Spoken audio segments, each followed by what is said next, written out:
Welcome to my channel Monildeep blogs.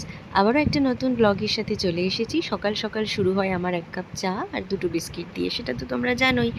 তারপরেই চলে গেলাম রান্নাঘরে। প্রথমেই রান্না বসিয়ে দিয়েছি, দেখো, ভাত, ডাল, কুমড়ো দিয়ে আর লাউ চিংড়ি, আর আজকে হবে ডালের বড়া করে তার ঝোল।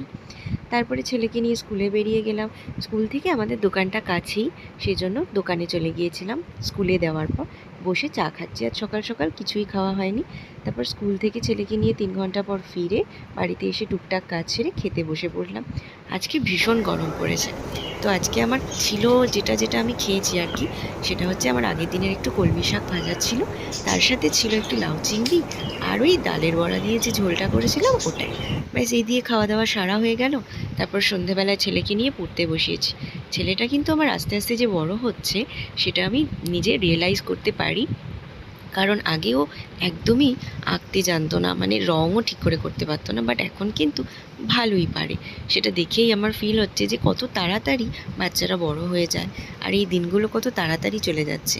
এগুলো ধরে রাখা তো যায় না, তবে এই ভ্লগ করার জন্য এটা কিন্তু আমার স্মৃতিতে থেকেই যাচ্ছে। যাই হোক, নীলের এই আঁকাটা দেখতেই পাচ্ছ, এটা কিন্তু স্কুলের হোমওয়ার্ক, ও একা একাই করছে, আর আমার সেটা দেখে খুবই ভালো লাগছে, এই জন্যই আমি ভিডিওটা করছিলাম।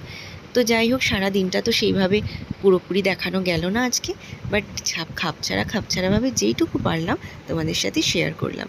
যদি আমাদের ভিডিও ভালো লেগে থাকে, নীলকে ভালো লেগে থাকে, তোমরা অবশ্যই কমেন্ট করো, লাইক করো, ভিউজ তো অবশ্যই দিচ্ছ, খুবই ভালো লাগছে।